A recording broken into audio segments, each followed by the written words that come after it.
you need a calculator for this. You're always going to need a calculator when it comes to stoichiometry.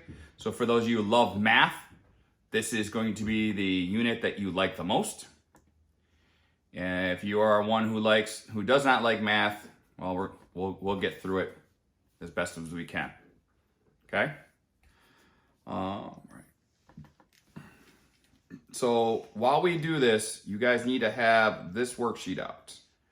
I'm going to share my screen so you know which one I want.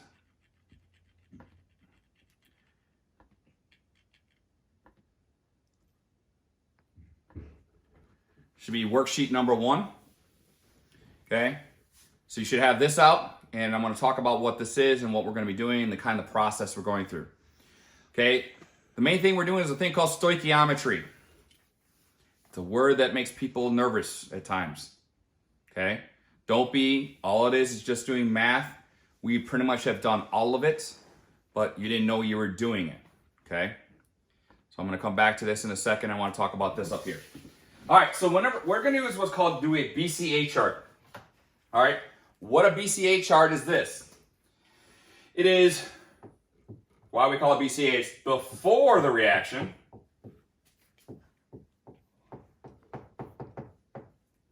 So we're going to look at the data of it before the reaction starts.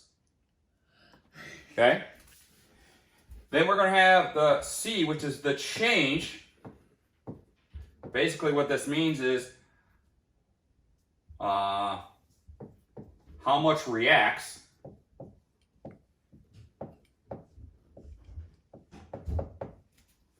And then the last word is after reaction.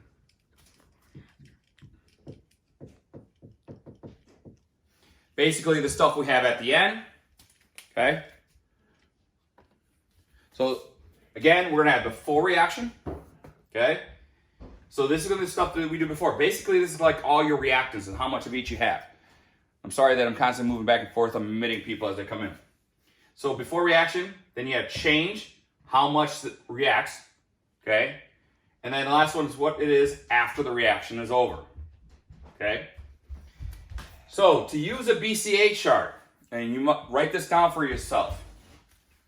And this is this part here. Must be in moles. For you to use a BCA chart, you must be in moles. If you are not in moles, you cannot use this correctly. That's a big mistake students do, is they do not convert this stuff in moles. So what I wrote up here is kind of how the process is. If I give you, and yes, it's story problems. I know how much we love story problems. If I give it to you as moles, hey, you're already set to go to BCA chart. If it's not, I'll give it to you in grams. So the first step you have to do is take from grams to moles. Okay? And if you don't remember how we go grams to mole, this is when we divide by molar mass. So whatever substance you need to bring in to the BCA chart, could it be more than one thing? Yes. Sometimes if we have two reactants, you'll put both reactants down. Okay? So you divide by molar mass. Get yourself in moles. Now the question might be, say as I said before, 20 grams of water, how many grams of hydrogen I'm going to make? Well, I need to get to moles first. Why do I get to need to moles first and not mass? Because now I'm comparing apples to apples. So if you think of it this way, is that now when I'm talking about moles, I'm talking about exactly how many particles are involved in the reaction. We don't care about the mass of them. We want to know how many of the particles are actually reacting. So that's why we want to be in this, because now you're comparing apples to apples. If I compare masses between two things, just not comparing the same. Because remember that stuff from when we did that in Unit 5. So if I have to get my answer in grams, which is this last step here, I'm going to go from moles to grams. So again, remember, this is multiply by molar mass.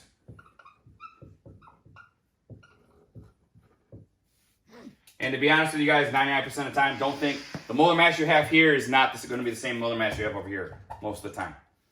Okay? But you kind of have that idea, and make sure you're kind of following that route when it comes to that. Okay, so that's kind of the first big thing. All right, so what I want you guys to do is kind of look at this worksheet. Share my screen. Now, for those that are looking at the YouTube later, you won't see this, but you want to look at number 1. So if you look at where it says the directions right here, okay, for each of the problems below, you must have first a balanced chemical equation. Hey, that was what our last unit was about. So you need to have a balanced equation before you can do any of these problems.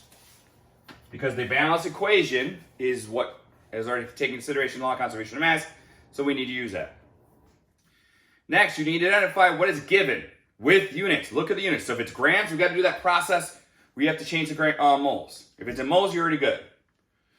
Use coefficients from balanced equation, okay, to determine the mole ratio, and then show set up, organize, and solve. So let's look at number 1. I'm going to write this put this on the board so you can see it. So we're going to do this all together to kind of understand it. Okay? So the first one on this worksheet, it says H2S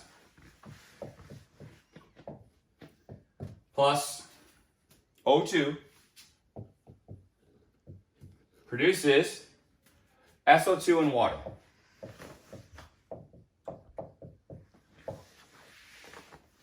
So for me to use stoichiometry, what must this first be in? And please, anybody answer it, just say it out loud. Talk. What did I say the first thing this has to be? Anybody? Andrew, you're usually my better talker. It has to be balanced. Has to be balanced first, okay? So what I want you guys to do right now, because you guys have the worksheet, is balance this out. Balance it out, and then I'll write what it is. Give you guys a second to do that.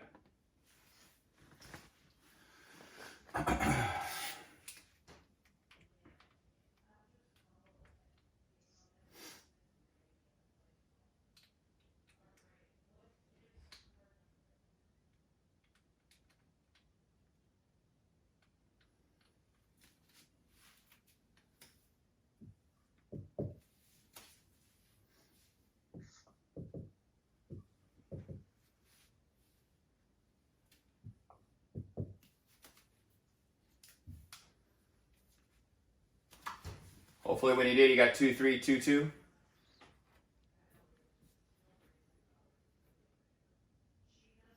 Okay, so there's your balanced equation. Now that it's balanced, you can use a BCA chart. So what I want you guys in the habit of is filling this out. As we go along, you'll see that you don't have to fill it out a lot. You're fine. You take AP chemistry. They let you, I mean, if you do all the work on this for one, you can just say refer back to the BCA, refer back to BCA. And you can actually have all your work done. So write it out, and you'll see me when I do my answer key. I go B, C, A. Now, I'm just going to draw a line down here because that's kind of your equal. Okay? So, you got to read the question. It says hydrogen sulfide gas, which smells like rotten eggs, burns in air to produce sulfur dioxide and water. How many moles of O2 would be needed to completely burn 8 moles of hydrogen sulfide? Okay, so what is the one number that I give you in this equation? 8 moles, right? So since 8 moles is what I give you, you got to look at your units. For me to be in a BCA chart, what must I be in? What unit? Moles. Moles. Here we go. Good. So I have to be moles. My unit of 8 moles, I'm already there. So H2S, that is a reactants. Okay? So in reactants, they're almost always going to be our before. So this I'd write 8 moles. Now for us, and this is the way it's going to be all year for you guys, and it's not until you get into AP chemistry where you're going to have to worry about this, but always our products are 0. Because you haven't made anything yet. Remember, this is before the reaction goes. This is now where it's the change or how the reaction is going to happen. Okay? So one of the things we're going to kind of do for right now and kind of get into the habit of things is that it says in presence of air. In presence of air, that means I'm going to have a lot of this stuff. So for right now, I'm going to say we have extra stuff. Meaning there's going to be a lot of this used up. Okay? So this would be how we would start this off. This is my extra stuff. I know this is 8 moles. I have 0 and 0. Now, when we get to the change, write this down for yourself. Use balanced equation.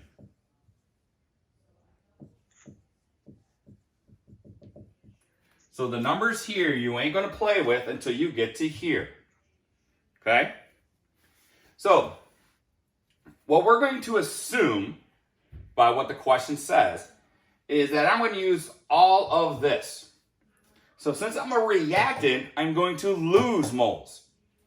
So reactants are always going to be negative. Negative values. So technically I'm saying negative 8. So now on the BCA chart, I can fill out how many moles of everything that's going to be on here by using these ratios. Because in the ratios, when you look at a reaction, this is saying I need 2 moles of H2S and 3 moles of O2. That ratio needs to be 2 to 3 always, and I will produce 2 moles of water, SO2 and 2 moles of H2O. That's the constant of mole ratio. Remember, we've all talked about this during the whole year. So I need to find out how many moles of O2 am I going to use. How do I do that? I'm going to kind of draw arrows so you just do this. So once you put the number in the change, that's when we use these numbers. So you're going to take this, multiply by that number. So we multiply here. Divide your answer by that number. And this answer now goes here. So in your calculators right now, take 8 times 3, divide by 2. That's going to tell you how many moles of O2 you needed. 12.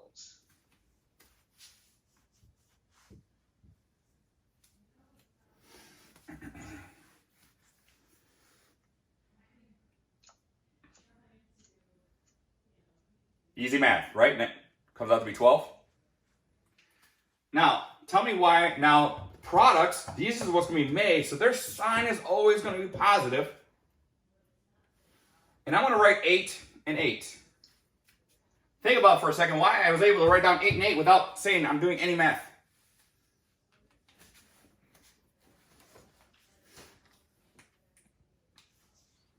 This is when I normally would tell you in class, talk to your neighbor about it. But let's kind of go through, why am I going to write 8 to 8? Anybody want to make a guess?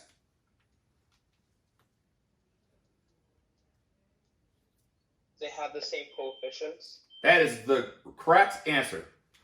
So since they have the same coefficients, that means they are 1 to 1, right? You still could do the math, go 8 times 2 is 16, divided by 2 is 8. But the good thing about when you get in these BCA charts is if they have the same coefficient, you can write the same amount of moles. So, finish the math. Now, in the after, that means I have none of this left over.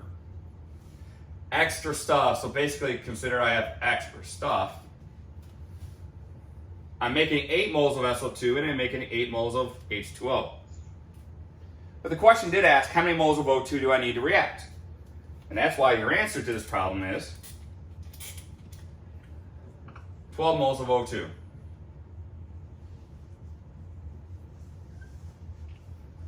Why? Because that's what it says in the change part of it.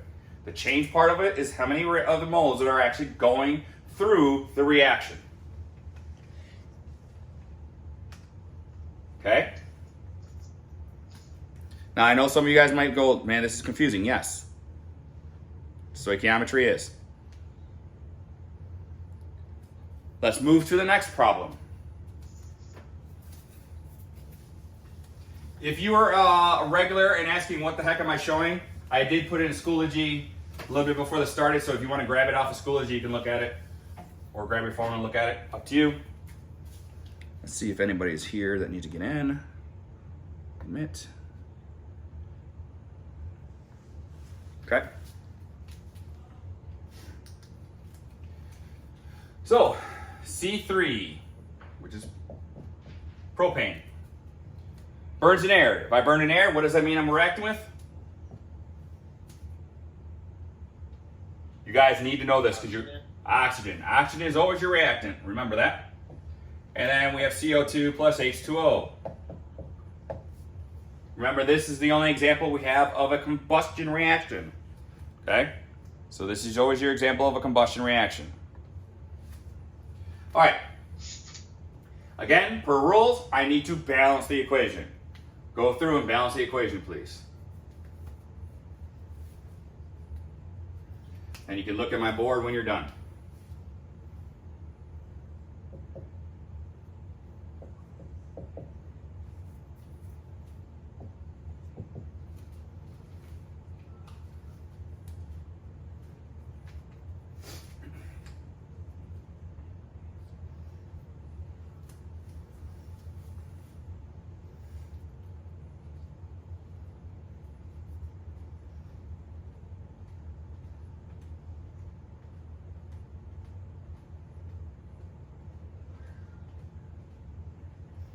Okay, hopefully you got 1, 5, 3, 4. Again, when we write a BCA, go B, C, A. Draw a line. Okay, because that's for the end of it. And just go to the question. It says, propane burns in air, form carbon dioxide and water. If 12 moles of carbon dioxide are formed, how many moles of propane were burned? Okay, so where's carbon dioxide in this problem? Is it a reactant or a product? A product. Product. So that means you don't write in the before, you write it in the after. Okay? So it is an afterthought because it's got to be produced first. So your starting of your BCA chart would be here with 12. We know up here, all products always start off as 0 because they're not there yet. Take this number, put it into here, and now we use the change to determine everything. Okay? So, like I did before, and I'm going to draw this again. You're going to take this number. Since I want to go propane, that's just here. I'm going to go here, multiply by that coefficient, which is 1, right? And then I'm going to take that answer and divide it by 3. Which will give me this answer. And when we do it, you should get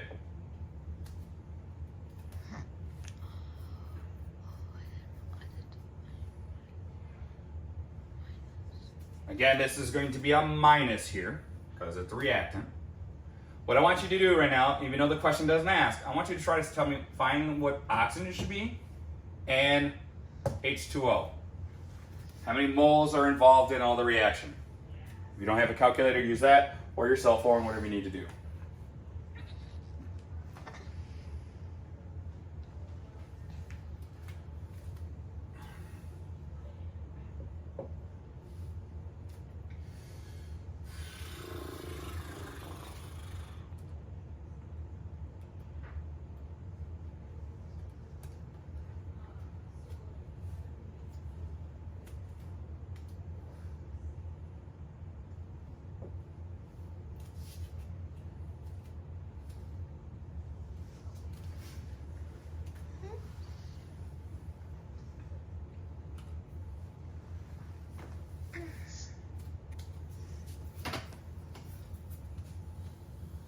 It does not matter where you start.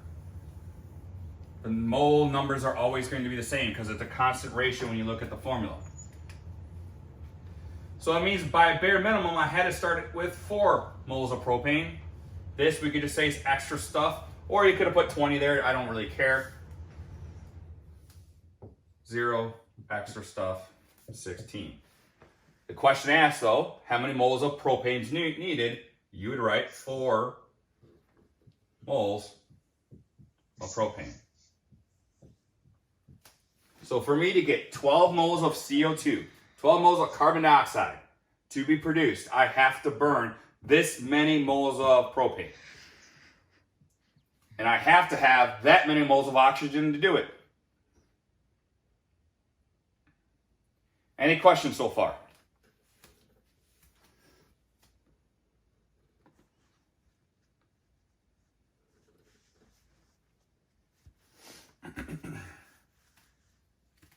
No? All right, let's look at number 3 then.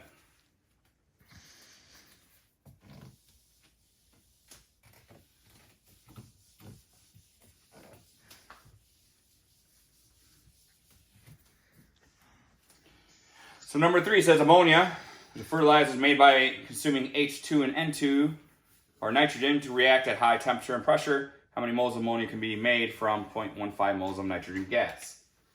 Now here's where some of you guys will make a mistake, is you will write this. H plus N producing NH3. Why is that wrong? Hydrogen and nitrogen are diatomic. Yes, sir. Hydrogen and nitrogen are diatomic. You just got to remember that. Okay? I'll just go ahead and balance this one for you because we have done this one so many times and seen it so many times. Should not be an issue. Okay?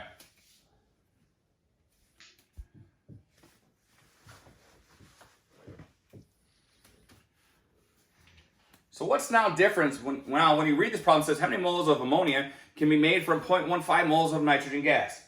Now, a lot of times what students do is they go, oh my God, 0.15, it's not a whole number. It's like a fraction of a mole. But remember, a mole is 6.02 times 10 to the 23rd particles. So we only have 0.15 of that many particles. They're still whole particles, but we have much less of them.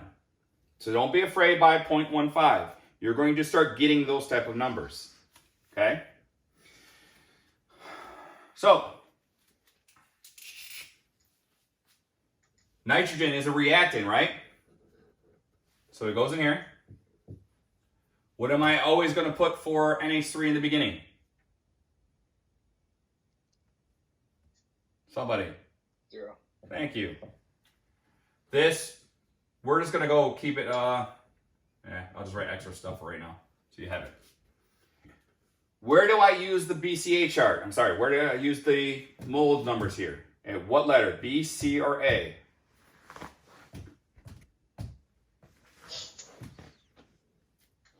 If you're confused, you're using in the C. Always in the C. That's when these coefficients come into play. They do not come in here. They do not come in here. We only use it here. So this is going to be minus 0.15. Okay? So I'm going to go through and fill it out like before, and everything still stays the same. It's that times that number, divide by that, you get your answer. Same thing with here. Take that times that. So times, divide, and you will get your answer.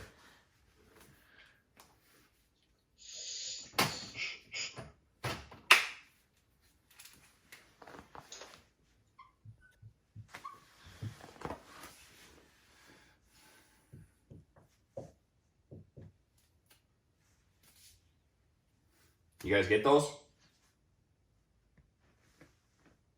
I'm doing it straight off my head, so. Yeah, I got that. Okay. Now, again, remember, you're doing sig figs, so if I had 2, now, when subtracting, it's about how many decimal places, but worry about that later. So you have extra stuff here. You have 0.1, oops, 0.13, 0.30. Question asked, how many moles are you going to make of ammonia, right? So since that's it, you just go 0.30 moles of NH3.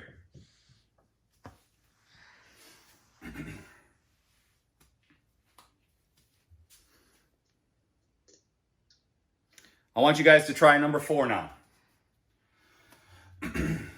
Okay, try number 4 on your own. If you're watching the video, just pause it right now.